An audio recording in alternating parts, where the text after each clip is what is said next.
Então, estamos aqui com o nosso companheiro, Sérgio Tosetti, do irmão do Guilherme Ribeiro, da casa em Vila Velha, e ele vai nos conduzir num estudo em busca da saúde espiritual.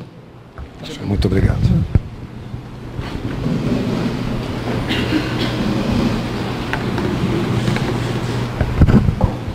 Meus amigos, muito boa noite a todos. É uma alegria muito grande poder retornar a essa casa e fico muito feliz pelo convite. E aqui relembrar que somos a geração Ghost, né? Muitos jovens aqui nunca assistiram realmente esse filme e assistam, né? É maravilhoso. Mas queremos aqui falar um pouco de saúde, de cura, de doenças do corpo e doenças da alma, doenças espirituais. E sempre fazemos chamando aquele que é o médico dos médicos, o nosso Jesus Cristo, para nos dar uma orientação. E Jesus, numa tarde muito linda, no fim de tarde, ele se encontrava nas proximidades do templo de Jerusalém, sentado como um peregrino, e de lá ele observava aquela multidão, naquele vai e vem. Dali ele observava os doutores da lei, os sacerdotes, sábios desocupados em conversações, e também era observado. Muitos diziam: quem é esse homem que tem um semblante tão bonito, de um olhar tão sereno e profundo? Mas logo voltaram aos seus interesses, às suas conversações. Mas um deles, um sacerdote de nome Hanã, resolve ir ao encontro do Mestre Jesus. E lá chegando, de uma forma arrogante, ele fala assim para o Mestre: Galileu, o que fazes na cidade? E Jesus calmamente lhe respondeu: passo por Jerusalém, buscando a fundação do reino de Deus. Reino de Deus? Disse Hanã. E o que tu pensas que venha a ser isso? E Jesus lhe disse: o reino de Deus é a obra divina no coração dos homens. Obra divina em tuas mãos? Com que tu contas para levar adiante tal empreendimento? Onde estão teus companheiros, teus seguidores? Por acaso algum exército vai te ajudar a implantar esse reino? Ou algum príncipe ilustre está lhe dando apoio? E Jesus lhe disse calmamente: meus seguidores virão de todas as partes do mundo.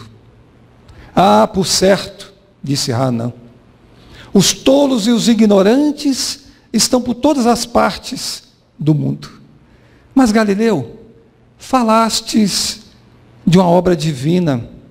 Por acaso já vistes uma estátua perfeita ser modelada com fragmentos de lama? Disse novamente um arrogante Hanã. E desta feita, Jesus, olhando nos seus olhos, e numa energia serena, lhe disse: sacerdote, não há mármore mais bonito e mais formoso do que os bons sentimentos, e não há cinzel superior ao da boa vontade. Com essas palavras tão profundas, Hanã foi pego de surpresa, ficou cabisbaixo e saiu em profundas reflexões. O médico dos médicos está nos chamando a uma grave reflexão. Nessas palavras que foram cunhadas, escritas pelo nosso querido Chico Xavier, pelo espírito Humberto de Campos, ou Irmão X, nos trazendo essa crônica maravilhosa do encontro do sacerdote Hanã com o Mestre Jesus. nos convidando a fazer essa reflexão, que o reino de Deus é uma obra divina sendo construída no coração de cada um de nós. É um determinismo que essa obra fique pronta algum dia, nessa nossa caminhada evolutiva. Cada um de nós nos tornaremos espíritos perfeitos, espíritos de luz. Só que essa obra, nos lembra Jesus, não é feita, não será feita apenas com duas mãos divinas, mas há 4 mãos. E as não tão divinas assim são as nossas, utilizando da ferramenta dos sentimentos, da vontade e também do pensamento. E aí Jesus fala dessa energia que cada um de nós, dessa força propulsora de vencer diversidades, de vencer momentos difíceis, como nos fala nesse livro, Alírio Cirqueira Filho, no livro Energia Mental e Autocura, um livro fantástico que já nos trouxe aqui Alírio, nessa casa mesmo, quando ele nos fala que temos esse poder, essa força dos pensamentos, dos sentimentos e também da vontade, para fazer essa construção interior. A energia é a base dessa tríade, né? De pensamentos, sentimentos e vontade. Mas ninguém consegue aqui pensar sem sentir. Nós também não conseguimos pensar, sentir, sem ter vontade, sem desejar fazer uma ação. Ela só está separada didaticamente, mas faz parte de um único processo. Então muitas pessoas falam assim, quando eu vi, eu já fiz. Foi sem pensar eu falei. E quando vi, já tinha feito. Está errado. Ninguém consegue falar ou fazer algo sem antes pensar, sem antes sentir, sem antes ter a vontade de agir. É porque de tão rápido esses pensamentos, esses sentimentos, está tão automatizado, está tão na subconsciência do ser, que nós não conseguimos saber o que se passa no nosso mundo mental e também no nosso mundo emocional. Vivemos uma vida tão agitada, tão voltada para as conquistas, para a vida material, que esquecemos desse poder construtivos que nós temos com o pensamento. Pensar é criar. Toda vez que nós pensamos, nós sentimos, nós construímos em torno de nós, no nosso psiquismo, na nossa psicosfera, essas imagens representando aquilo que se passa no nosso mundo emocional. Então eu posso mentir para o outro. Alguém me perguntar, Sérgio, você está bem? Estou ótimo. E alguém acreditar nisso. Mas por dentro, eu estou muito mal. Mas como é que está isso representado espiritualmente? Nós não conseguimos colocar máscaras espiritualmente. Nós seremos reconhecidos espiritualmente com aquilo que nós temos dentro de nós. Com aquilo que nós estamos pensando e sentindo. E também os nossos desejos. O objetivo é sair da subconsciência que muitos de nós nos encontramos e partir para o autoconhecimento, partir para a consciência do ser, para que um dia tenhamos a superconsciência, que é aquela condição que o espírito se auto-reconhece em toda a sua profundidade, no seu eu mais profundo. E para que aconteça isso, eu preciso buscar a vigilância. Mas será que nós estamos alcançando isso? Será que estamos em todos os momentos vigilantes ou estamos invigilantes? Como é que está o nosso mundo mental, o nosso mundo emocional? Jesus nos disse, vigiai e orai. Ou ele nos disse, orai e vigiai? Hein? Vigiai e orai. Quer dizer, a vigilância vem primeiro? E a vigilância de quem? Do outro? Do vizinho? Não. É vigilância nossa. Do que se passa aqui dentro, mas principalmente o que passa no sentimento. Nós estamos mentindo para nós mesmos em relação às próprias emoções.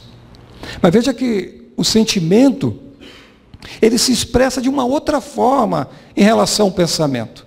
Eu posso pensar e falar palavras que não representam o que eu penso. Mas ao sentir o que eu penso, eu não consigo mentir para o outro.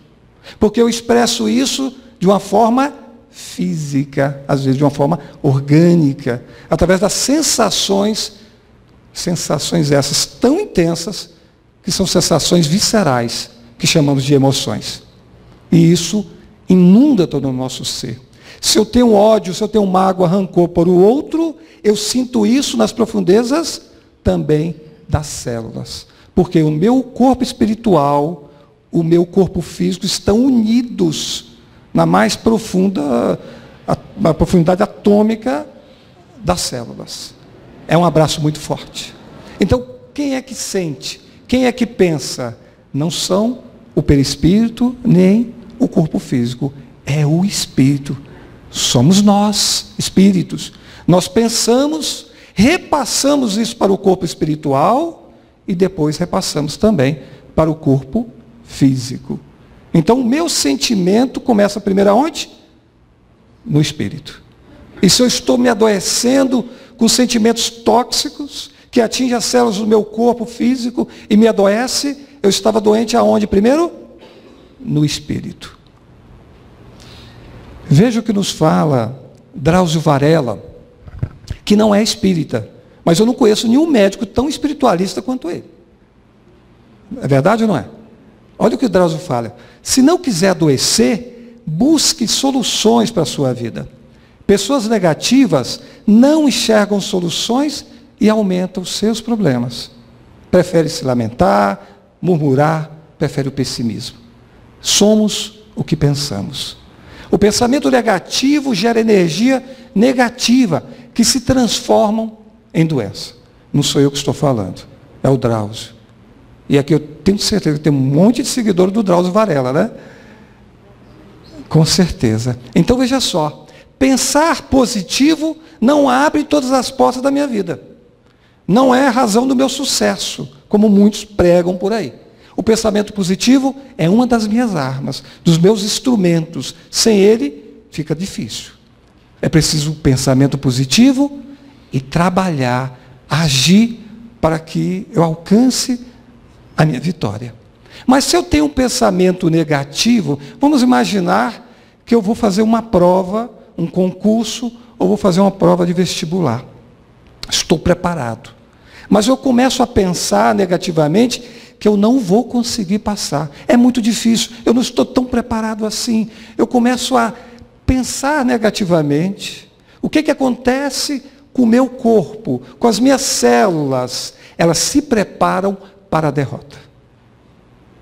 Se preparam para a derrota. Eu começo a ter reações fisiológicas, orgânicas, que me levam a estar preparado para esse comando mental, para esse comando do pensamento e do sentimento. Eu começo a ter taquicardia, dor de cabeça, começo a ter suor nas mãos, nos pés, começo a tremer, começo a ter a sensação que eu não lembro de nada, um vazio na barriga, sensações viscerais que me atrapalham e muito no momento de agir. Imagine você tomado por um sentimento de ódio, de desejo de vingança. Imagine isso durante 20 anos, 30 anos. Você vai adoecendo. Porque vai sendo bombardeado por vibrações negativas, porque somos o que pensamos, né? E quantos de nós, diante da adversidade, diante da dificuldade, preferimos nos lamentar, preferimos reclamar? É aquela pessoa que vive naquele mau humor crônico. Isso faz mal? Faz muito mal. São energias. Nós somos seres vibracionais. Toda vez que pensamos, nós emitimos energia. A matéria é energia. Na nossa essência, somos energia. Então, através do pensamento, nós vamos moldando esse fluido cósmico universal, essa matéria mental, e vamos construindo aquilo que eu penso em torno de mim. E isso é um imã. Se eu penso extremamente negativo, eu estou atraindo consciências na mesma sintonia. Então, o pensamento negativo gera energia negativa. Mas eu quero trazer para nossas reflexões aqui, esse autor, esse médico, que escreveu um livro muito além dos neurônios, o Dr. Nubor Fakuri. Eu não sei se alguns de vocês o conhecem. É um médico paulista, por volta, hoje ele tem em torno de 77, 78 anos, espírita, militante do movimento, principalmente paulista, então não é muito conhecido a nível de Brasil, né, mas já participou de muitos congressos médicos e nos trouxe uma obra fantástica. Muito além dos neurônios, não é um livro espírita, escrito para espíritas, mas escrito para médicos que não têm a preparação para ver o outro paciente, para ver o outro como um ser que é muito mais do que um corpo de células, que só matéria. Então, ele fez um trabalho, e está fazendo um trabalho maravilhoso, de despertar a consciência de muitos desses médicos que têm uma visão ainda muito materialista, cartesiana, né? E trazendo esse sentido de imortalidade, que é extremamente importante. Então, nessa obra, muito além dos neurônios, o Dr. Nubor Fakuri, que é neurologista, e criou lá no São Paulo, na USP, na Unicamp, o Instituto do Cérebro, não é? Ele começou a preparar médicos nessa área de neurologia. E ele percebeu que muitos desses médicos ficaram perdidos diante das dificuldades que os pacientes demonstravam com as suas doenças de cunho espirituais, que Nubor Fakuri, o Dr. Nubor sabia, mas que esses médicos não sabiam. E ele começou então a criar cursos de espiritualidade e ciência há muito tempo atrás, lá na USP e na Unicamp. Veja que quando a gente fala espiritualidade e ciência, não se fala em espiritismo na universidade, né? Porque para eles o espírito ainda não existe, né? Espiritualidade no sentido de valores espirituais, de valores que transcendem a condição puramente material, valores morais, não é? Então, o Dr. Nubor Fakuri nos trouxe, pela sua experiência de mais de 50 anos de consultório, uma classificação das doenças espirituais. É importante isso para nós? É muito importante. Autoconhecimento, saber o que se passa dentro do nosso mundo interior, é importante para esse processo da busca da saúde integral, que não é só do corpo, mas também do corpo espiritual, mas principalmente do espírito. Então, ele nos traz a seguinte classificação. As doenças, elas são autoinduzidas, que são aquelas provocadas pela própria pessoa. Nós provocamos em nós mesmos. E ele classifica, então, em desequilíbrios vibratórios e autoobsessão, as doenças espirituais autoinduzidas. As compartilhadas, que é aquela com a presença de outras consciências, onde nos coloca acerca do vampirismo e da obsessão. E depois, as doenças kármicas, que são as congênitas, hereditárias e as predisposições mórbidas, né? As predisposições para as doenças. Vamos falar um pouquinho de cada um, para que a gente possa compreender esse trabalho do Dr. Nubor Fakuri. Então, as doenças espirituais autoinduzidas, que são as provocadas por nós mesmos, aí ele nos fala sobre a perda de sintonia e os registros que vamos fazendo no nosso corpo espiritual, no nosso perispírito, né? Todos nós aqui conhecemos o que é perispírito, mas sempre, numa plateia, na doutrinária, tem algumas pessoas que não conhecem a doutrina. Então, nos permite a gente falar um pouco, não é? Então, além do nosso corpo físico, nós temos um corpo espiritual, um corpo semimaterial, que nos acompanha, não é, na nossa encarnação. Ao reencarnar, há uma união desse corpo espiritual com um corpo físico, um corpo orgânico. Mas não é uma união qualquer, é uma ligação profunda, célula a célula, órgão a órgão. E cada um desses corpos, não é, tem uma vibração característica própria, que ao longo da nossa caminhada nessa encarnação, nessa etapa da nossa vida espiritual, não é, nós vamos mudando essa sintonia vibratória de acordo com o que se passa no nosso mundo emocional, no nosso mundo espiritual, no nosso interior. Então, quando eu vou manipulando vibrações extremamente nocivas, negativas, com ódio, com rancor, com a mágoa, não é?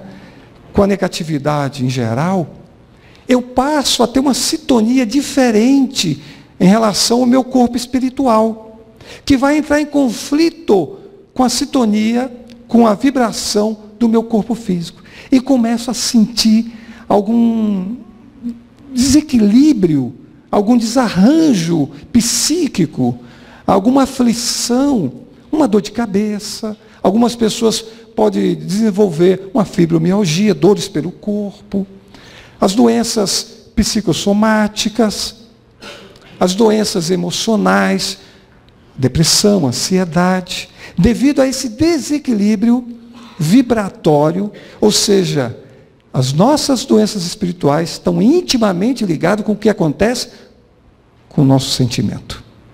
Aliás, não foi diferente do que Jesus nos disse, né? Os nossos males vêm do nosso coração. Vem do nosso coração. Vem dos nossos sentimentos. Então, toda vez que nós fazemos algo, digamos assim, extremamente intenso, uma briga, ou algum ato em que eu tomo, por exemplo, de uma arma e venho assassinar alguém, por exemplo, uma coisa muito forte, algo difícil na vida, que vai ficar marcado, isso fica registrado energeticamente no meu perispírito. Há um registro energético no nosso corpo espiritual, de tudo aquilo que nós agimos, porque é um conjunto de pensamento, sentimento e ação. E isso vai gerar uma balança energética negativa ou positiva, não é? Veja que Chico Xavier, que era um homem extraordinário, não é um homem extraordinário, e durante a sua passagem aqui na Terra, ele nos deu exemplos maravilhosos de amor ao ser humano, mas amor também aos animais. Então ele tinha um cachorrinho que ele gostava muito, mas era um cachorrinho que dava muito trabalho para ele. Um cachorrinho doente. Então ele fazia suas necessidades pela casa, fazia uma série de vômitos, porque ele estava muito doente. Aquilo gerava um desconforto muito grande pela casa, mas o Chico chegava às 11 horas, meia-noite, 2 horas da manhã em casa, e ia cuidar do cachorro, dar remédio, tratar suas feridas, limpar a casa. E uma das suas vizinhas, vendo aquela aflição toda do Chico, resolve ajudar o nosso companheiro. E foi lá e matou o cachorro. Deu veneno para o cachorro do Chico. Mas muito bem intencionada, né, querendo ajudar. E ela, o Chico ficou muito chateado, né, com a morte do cachorro, ficou muito triste, chorou, mas não sabia o que tinha acontecido. Uns 15 dias depois, a própria vizinha falou para uma das irmãs do Chico. Falou, olha, eu ajudei o Chico, né, e tirei aquela cruz que ele carregava, aquela coisa toda. E ela falou para o Chico. E quando o Chico ficou sabendo, ele experimentou uma tristeza mais profunda ainda. Mas ele falava, por que ela fez isso? O cachorrinho não merecia, não precisava matar, eu estava cuidando dele. Então ele ficou com uma certa mágoa, se é que Chico, podemos imaginar um espírito como Chico, magoado com alguém. Mas a verdade é que ele ficou com aquele sentimentozinho, e aquilo começou a atrapalhar o seu trabalho mediúnico. Passado mais uma semana, Emmanuel aparece para Chico, e lhe diz, Chico, precisamos conversar. Nós não estamos conseguindo uma sintonia perfeita com você, está atrapalhando os nossos trabalhos. Mas por quê? Falou Chico. Devido a essa mágoa que você carrega no peito. Você tem que perdoar a sua vizinha. Mas eu não tenho essa... Tenho essa mágoa sim. Mas aí o que eu posso fazer? E aí Emmanuel deu a receita para o Chico. Chico, você vai procurar saber o que essa vizinha mais gostaria de receber de presente na vida. E você vai comprar e vai dar para ela. E o Chico falou, mas como? Ela mata meu cachorro e eu que tenho que dar um presente para ela? Mas Chico, a receita não é minha, a receita é de Jesus. E Chico então falou, já que é assim, ele foi procurar saber, ela gostaria de ganhasse uma máquina de costura. Né? Máquina de costura, vocês sabem, no interior é algo imprescindível, né? Então ele foi lá comprar, era muito caro, ele ganhava um saláriozinho muito pequeno de funcionário público daquela época, né? Porque o funcionário público hoje ganha muito, né, gente? Naquela época era pouquinho. E foi lá nas Casas Bahia, fez aquele crediário por 3 reencarnações, né? Comprou essa máquina, levou para ela. Mas quando essa mulher viu a máquina, viu esse presente do Chico, ela deu um abraço tão carinhoso no Chico, de tanto sentimento, não é? Que Emmanuel conta que naquele momento, aquelas emanações, aquelas vibrações nocivas, tão negativas, simplesmente dissiparam. Chico ficou limpo. Agora imagine nós, que nós não damos presentes para aqueles a quem nós estamos magoados, né? Vamos procurar saber qual é o presente que possamos dar, não é assim? Então um exemplo maravilhoso de perdão. Precisamos perdoar para nós alcançarmos a nossa saúde espiritual, a nossa saúde integral. Mas vem o processo de auto-obsessão, que é provocado por nós mesmos. A obsessão é uma outra consciência, um espírito que influencia o outro negativamente. A auto-obsessão, eu mesmo me obsedio. Com o quê? Com pensamentos, com ideias fixas, com monoideias, com fixação de imagem, construindo essa psicosfera, essas formas, pensamentos em torno de nós, que funciona como um imã, atraindo essas outras consciências, potencializando o mal que está em mim. Por que isso acontece? Devido a sentimentos de culpa, de remorsos, que ainda carrego dentro de mim e às vezes eu não sei de onde vem. Pode ser questões mal trabalhadas nas vidas passadas, pode ser questões mal trabalhadas na infância, na adolescência. A verdade é que precisamos fazer essa viagem interior, fazer esse autoencontro conosco mesmo, para que possamos trabalhar essas emoções através do auto-perdão.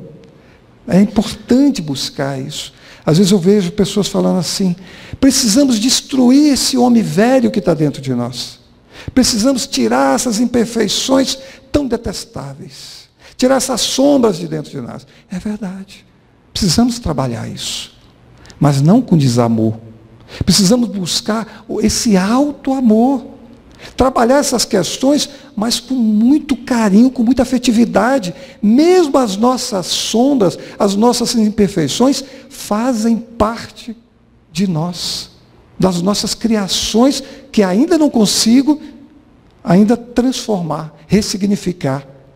Mas com desamor, eu não alcanço nada. Só o amor que constrói. Sabemos disso. Só o amor que nos leva a essa verdadeira saúde integral. Não é? Então, no livro Libertação, André Luiz vem nos falar de um espírito, um espírito de uma mulher que estava numa região trevosa, não é? Estava sendo obsediada, né? Ou num processo de vingança, muito frágil emocionalmente, porque ela estava num processo de muita culpa, de muito remorso, e esse espírito estava induzindo ela, através da hipnose, a um processo de transformação do seu corpo perispiritual. Veja a que ponto chegamos nesse processo de culpa e de remorso não trabalhados. Ela estava no processo de quê? De autopunição. Quando ele diz assim, você vai virar uma loba você vai se transformar. E começou a induzir isso mentalmente, e ela, e não ele, foi fazendo essa transformação. E ela foi se transformando no seu semblante de uma loba. Veja o que é a força do pensamento e dos sentimentos quando nós não temos as rédeas, quando não temos o equilíbrio, quando viramos joguetes de outras mentes, não é? Então entramos nesse processo de autopunição, de autossabotagem. Continuando nas doenças espirituais, vamos agora para as compartilhadas, com a participação de entidades espirituais, outras consciências, homens, mulheres, como nós. Às vezes a gente fala de espírito como fosse um ser à parte. Não. O mundo espiritual, ele é habitado por homens e mulheres, seres como nós, que não têm um corpo físico. Nós não deixamos de ser quem somos apenas porque perdemos o corpo físico. Esse termo vampirismo não foi cunhado pelo Nuba Facuri. Ele é uma expressão que foi utilizada também por André Luiz em vários dos seus livros, inclusive em Nosso Lar, quando ele ali fala a respeito de espíritos que se comprazem na utilização, na imantação de energia vital, de fluido vital daqueles que estão encarnados. Mas há outros processos de vampirização que acontecem também nos processos que a gente estava até falando aqui, da dependência química, que nós vamos falar um pouquinho mais à frente. Então, o vampirismo é sim algo parecido com aquela história dos vampiros, que nós vemos tantos filmes dos vampiros que sugam o sangue das pessoas. Nesse caso, há uma imantação, há uma aproximação sugando energia vital. Nós sabemos que cada um de nós, ao reencarnar, trazemos uma potencialidade orgânica e também uma potencialidade energética, ou seja, combustível, fluido vital para viver aí 80 anos, 70, 100 anos, outros 50, cada um com essa potencialidade. Nós não temos um dia para desencarnar. Não está escrito, não temos como programar isso. Mas há uma programação dentro dessas potencialidades. Mais ou menos 70 anos a pessoa vai viver. Vai depender de quê? Como que eu estou usando as minhas energias. Essa energia mental. Eu estou consumindo além do que eu devo ou estou economizando? Posso viver mais do que está programado? Sim. Depende de mim. Depende de nós. Posso desencarnar antes da hora programada? Também sim. Quantos desencarnam antes da hora? Mas não a hora, uma hora, dentro dessas potencialidades.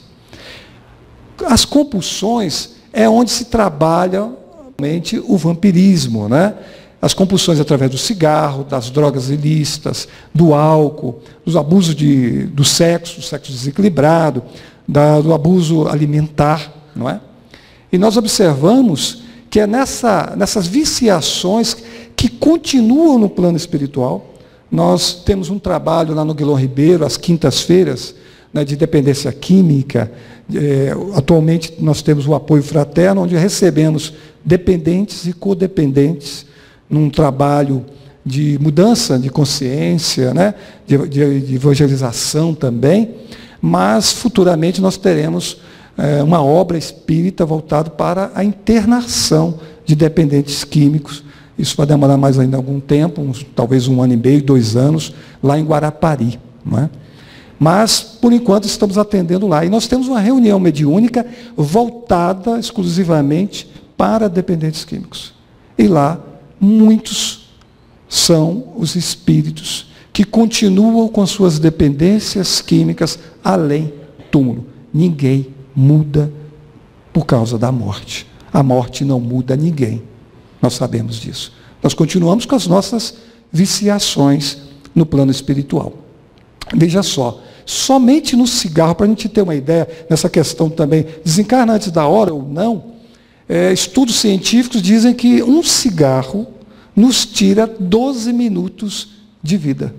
Então, uma pessoa que passa fumando 2 maços de cigarro durante 30 anos, se você fazer as contas, 40 cigarros por dia, 2 maços, dá mais ou menos 8 horas. Ou seja, a pessoa perde durante 30 anos, 10 anos de vida somente no cigarro. Eu lembro que José Carlos de Luca, um juiz lá de São Paulo, que acho que já até veio aqui também, médium, ele nos contou uma certa feita que ele teve aqui em Vitória, que ele foi no velório de um amigo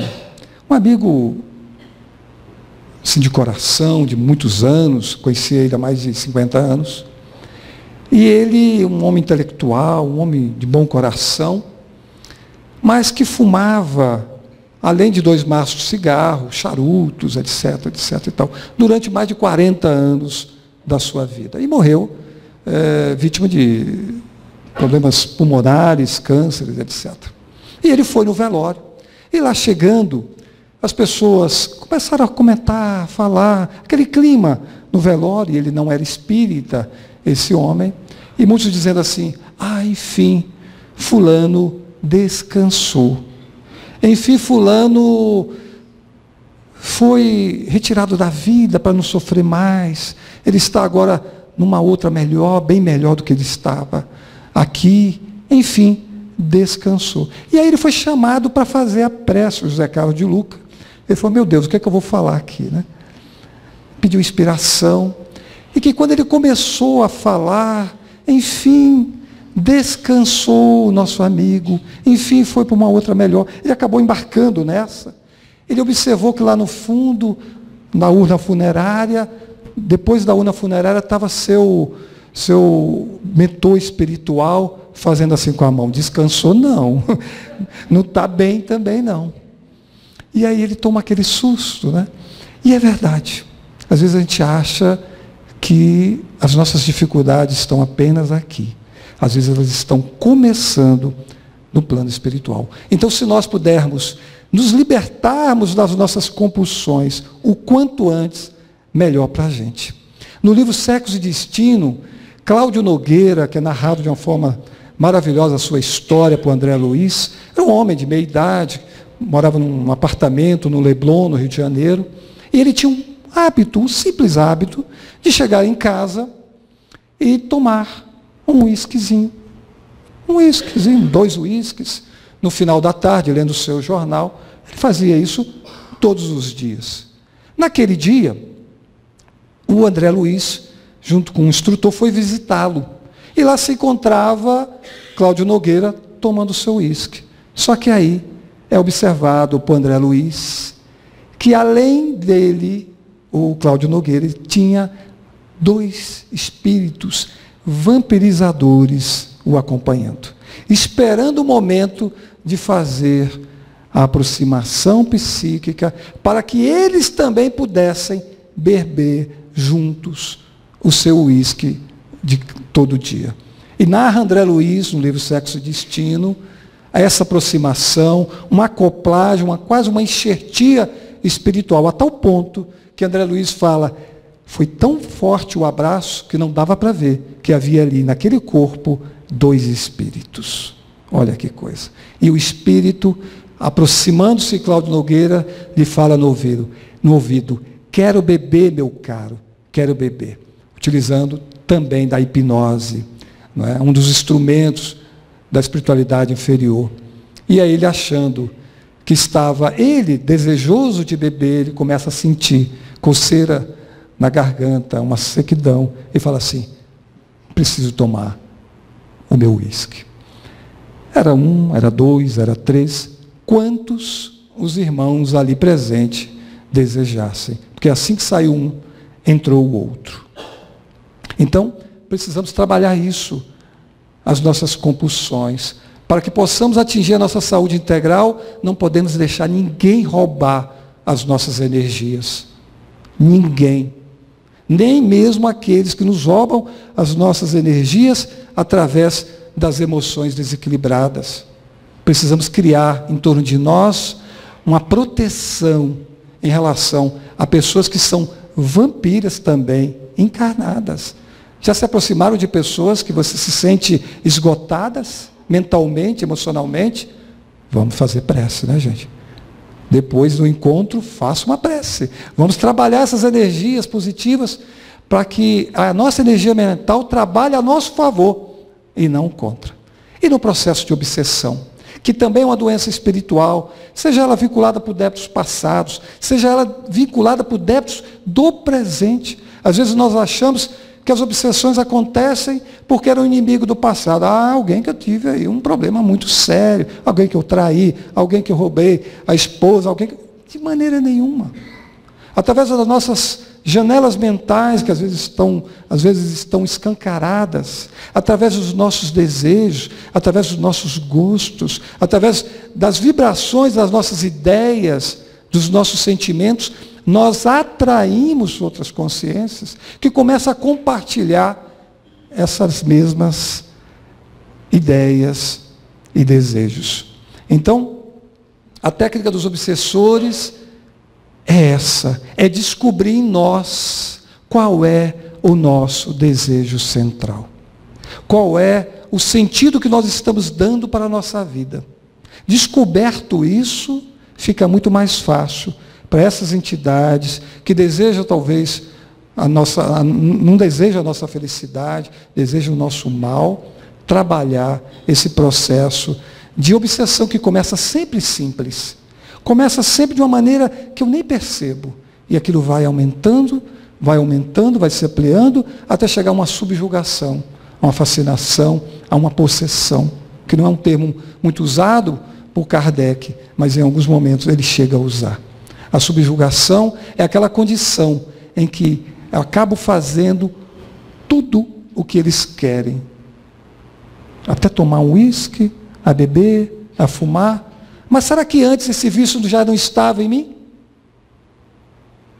A gente tem que se perguntar em relação a isso. Nenhum espírito coloca vício em ninguém. Nenhum. O que ele nos faz é potencializar aquilo que já está dentro de nós. Ok? Então, no livro Laudos da Loucura, de Lamartine Palhando, ele vai nos trazer um relato maravilhoso acerca dessas questões que envolvem a obsessão, porque ele, criando um grupo de pesquisa, ele nos fala que em todos os processos, aliás, em 70% desses processos obsessivos, ele encontrou depressão, as obsessões principalmente as mais simples.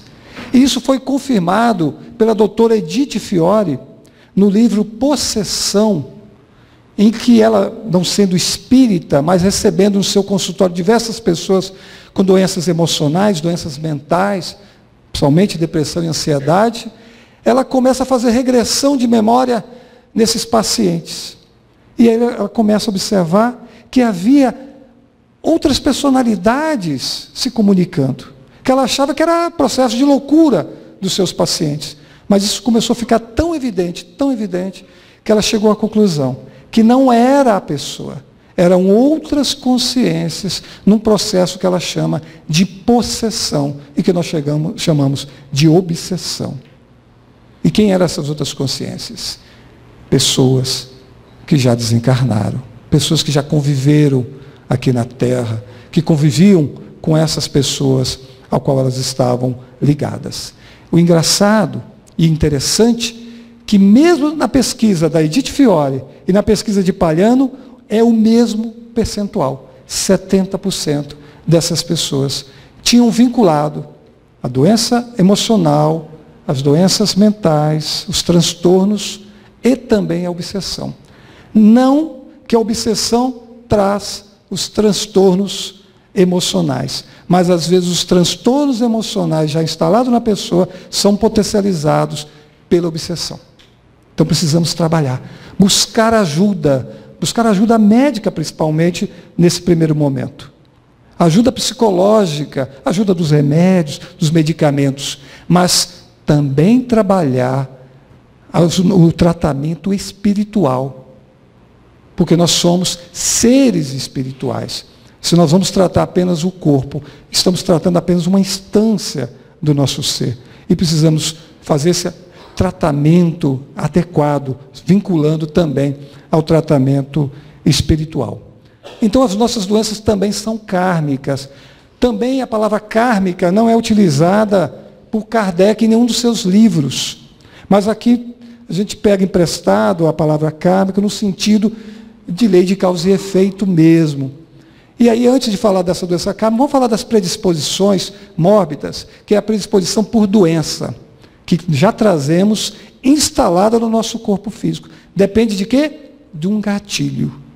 E esse gatilho pode não acontecer. Muitas das nossas doenças não estão programadas, não eram para acontecer. Havia apenas uma predisposição. Nós é que apertamos o gatilho. Então diz lá, André Luiz, no livro Evolução em Dois Mundos, diz assim: é assim que recebemos em nosso corpo as lesões que eu mesmo transgredi no suicídio indireto. Trago as marcas da minha indolência, da minha rebeldia, da minha invigilância nas fragilidades de um órgão. Então é aquela pessoa, para a gente ficar na questão da dependência, que traz um fígado totalmente assim prejudicado, fragilizado, que ele não pode nem tomar um cálicezinho de vinho e não há problema nenhum, porque até os médicos recomendam, quer tomar um cálice de vinho, pode tomar. E não podemos sair daqui pensando que, nossa, eu ia para um restaurante agora, ia jantar e ia pedir um cálice. Não vou mais, porque aquele palestrante me colocou medo. Pode ter um vampirismo aqui. Não é assim. O vampirismo só se instala, né? A obsessão só se instala se nós permitirmos com o nosso desequilíbrio emocional e moral. É assim que nós damos as tomadas mentais para que eles se plugam, né? Agora, se nós pudermos evitar, é melhor. Mas nós trazemos então a fragilidade no órgão, no fígado, e tomamos aquele vinho, aquela álcool, aquela cachaça, aquela cerveja. E aquilo te faz um mal terrível. É o corpo dizendo o quê? Não se aproxime desse cálice. Afasta de mim esse cálice. Porque o corpo fala. Fala através dos sintomas, através daquilo que vamos sentindo nas expressões orgânicas. Só que nós não damos ouvido ao que o corpo está falando. Quando temos depressão, quando temos ansiedade, é o corpo falando também. Mas, acima de tudo, é o espírito falando, buscando ajuda para resolver questões emocionais que não estão sendo bem trabalhadas. Trazemos essa disposição. Tem doenças que já estão instaladas no corpo perispiritual, no corpo espiritual, que necessariamente, através das nossas programações, das nossas necessidades, que vão aparecer no corpo físico, no processo de expurgar essa doença, que era a doença do espírito, que hoje é apenas a doença do corpo. O corpo, como uma esponja, atrai aquela doença, para que o espírito, ao sair dessa encarnação, esteja limpo, esteja saudável. Por isso que as doenças, ninguém vai aqui dar pulo de alegria por isso, porque descobriu que está com alguma doença, não é isso. Mas partir para a não aceitação daquela doença, num processo de rebeldia, só nos traz uma doença muito mais grave. Só nos tira a possibilidade de vencer, ou de passar por aquela doença se não tiver como se reabilitar de uma forma mais equilibrada e mais saudável. A aceitação é um passo de falar para Deus, de que eu entendo o que está acontecendo comigo. Porque cada um de nós é construtor do seu destino. Nós não estamos num processo pedagógico de punição e de castigo, mas num processo de reeducação, para que nos leve à redenção espiritual, para que nos leve a um processo de autoiluminação. Então nós temos as causas das nossas doenças kármicas, são aquelas doenças que já está impresso no nosso perispírito e na formação do corpo físico ela aparece. São as doenças congênitas, as doenças hereditárias, são a nossa herança genética, mas também a herança espiritual. Então o útero materno é uma câmara de materialização. Você materializa aquilo que está expresso no seu corpo espiritual. Mas antes de você imaginar que o culpado é o perispírito, quem preside a formação, a criação desse corpo é o espírito. Somos nós, através do pensamento, através do sentimento. Somos nós que presidimos. O perispírito é apenas um molde a representar, né, a significar aquilo que se passa na nossa condição espiritual. Então, as doenças, temos também as adquiridas aqui. Temos a predisposição, que é kármica, mas às vezes nós temos a doença, que é adquirida. Transformamos aquilo que é apenas uma fragilidade, numa doença realmente que aconteceu. Aqui, no plano de escolhas.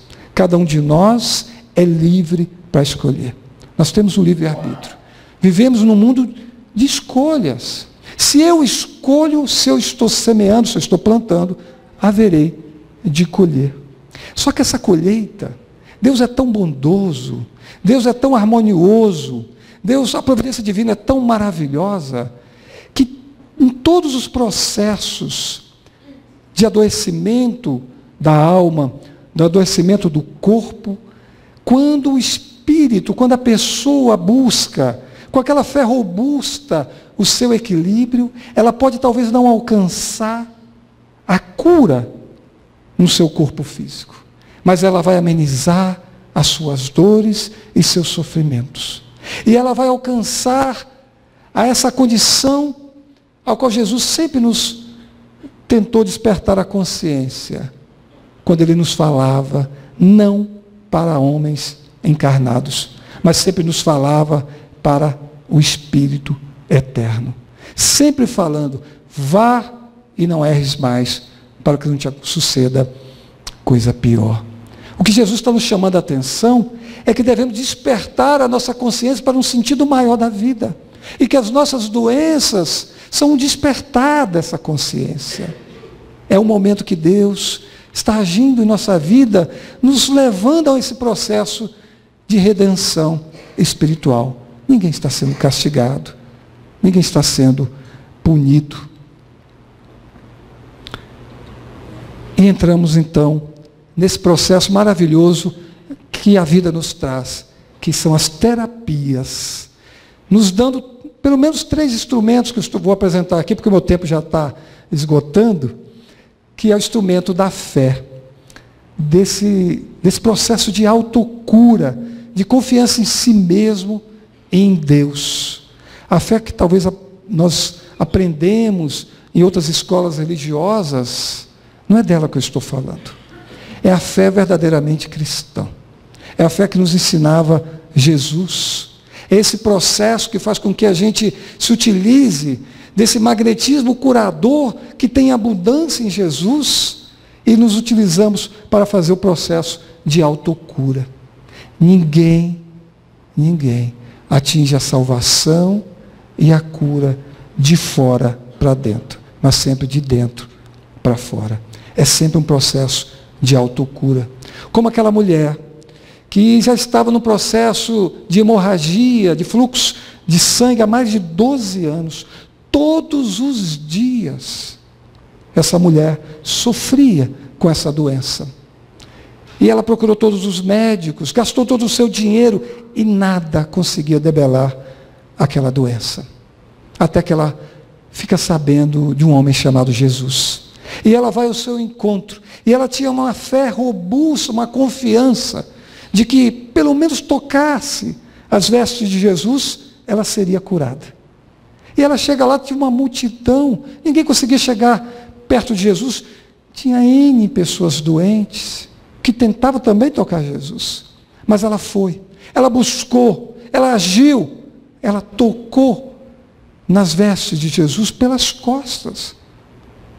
E naquele momento ela recebeu um fluxo vibratório de energia e estancou a sua doença naquele momento. Ela ficou curada naquele momento. E Jesus parou e perguntou a Simão Pedro, aos seus discípulos, quem me tocou? E Simão falou, como, Jesus?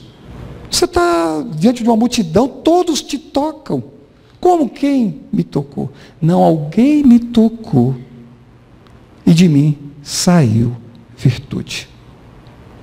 Aquela mulher tocou Jesus de uma forma diferente. E nós podemos tocar Jesus também de uma forma diferente.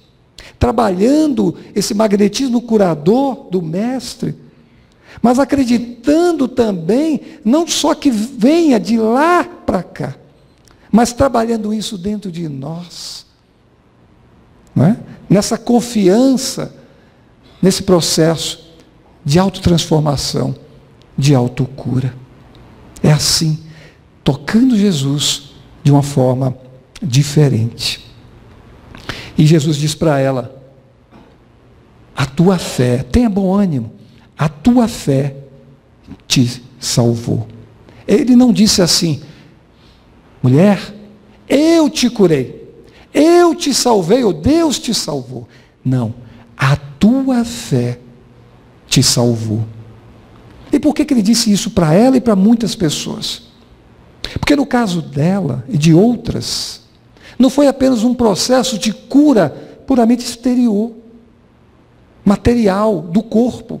Foi uma cura espiritual, uma cura muito mais profunda, que trouxe saúde integral para aquela mulher, porque ela foi tocada no fundo da sua alma, nos seus propósitos, no seu sentido de vida, se transformou em uma outra pessoa.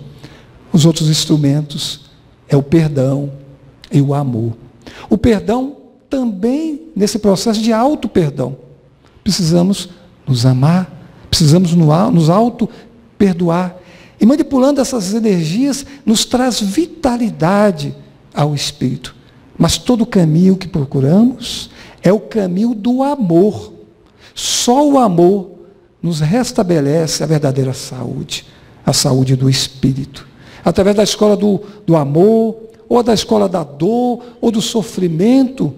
São escolas diferentes, mas todos nós passamos ou passaremos por elas. E que possamos encontrar nesses instrumentos do perdão, do amor e da fé, esse instrumento eficaz de autotransformação, de autorredenção. E para finalizar, Joana de Ângeles dizendo para nós: ninguém renasce no mundo físico para sofrer, senão para reeducar-se, para recuperar-se dos delitos infelizes, para crescer em direção a Deus. Então, alcançar esse reino de Deus é alcançar também a paz interior, a saúde integral. Cada um de nós está caminhando nessa direção. Que possamos nós, nesse encontro, nesses passos, seguir os passos do Mestre, os passos do amor. Muita paz a todos. E até uma próxima oportunidade.